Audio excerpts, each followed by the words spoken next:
ជំរាបសួរពុកម៉ែបងប្អូនអរគ្នាជួបជាមួយខ្ញុំបាទក្តី120 second សម្រាប់គ្រប់សាច់រឿងទាំងអស់បាទថ្ងៃនេះខ្ញុំនឹងលើកយកសាច់រឿងរបស់ខ្មោចឆៅជញ្ជក់ឈាមនៅប្រទេសចិនមកសម្រាប់ជូនពុកម៉ែបងប្អូនទាំងអស់គ្នាបាទនៅសម័យបុរាណចិនមួយប្រជាជនជឿថា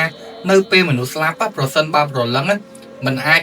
ទៅចាប់កំណើតបានឬក៏បញ្ចុះទៅតាមប្រពៃណីវានឹងអាចត្រឡប់មកជាខ្មោចឆៅវិញ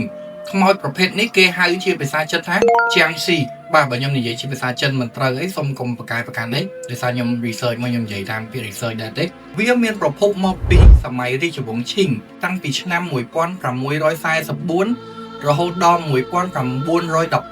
ដែលនៅក្នុងសម័យនោះគេមានពិធីមួយគឺថាពិធីសពត្រឡប់មកភូមិនៅពេលដែលអ្នកបូជាមានន័យថាជាអាចារ្យដែលយើងមើលទៅតាមរឿងចិនដែលគេគោះកណ្ដឹងហៅសាកសពឲ្យលោតាមហ្នឹងគាត់បានប្រើឈើគៀបជាមួយនឹងក្លៀករបស់សាកសពមនុស្សនីមួយៗហើយពួកគេយកខ្សែចងហើយពួកគេមានអ្នកលើកនៅឆ្វេងនៅស្ដាំនៅមុខនៅក្រោយអញ្ចឹងទៅដល់ពេលមនុស្សមើលពីចម្ងាយទៅគិតថាវាជាសាកសពខ្មោចឆៅលោតទៅវិញនៅក្នុងទសវត្សរ៍1980រឿងខ្មោចបែបនេះបានក្លាយជារឿងពេញនិយមនៅឯហុងកុងហើយមានភាពយន្តល្បីៗជាច្រើនដូចជា Mr. Vampire 1985បានផលិតសាច់រឿងនឹងផងដែរចាប់តាំងពីពេលនោះមកជាងស៊ីនេះបានក្លាយជារូបសញ្ញាឬក៏និមិត្តសញ្ញានៃរឿងខ្មោចចិន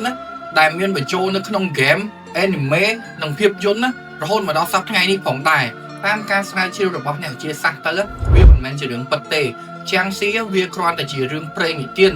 ដែលបង្កើតឡើងនៅក្នុងការភ័យខ្លាចនិងការយល់ច្រឡំរបស់មនុស្សដែលរស់នៅសម័យនោះទេប៉ុន្តែវាមានប្រភពពិតមួយគឺ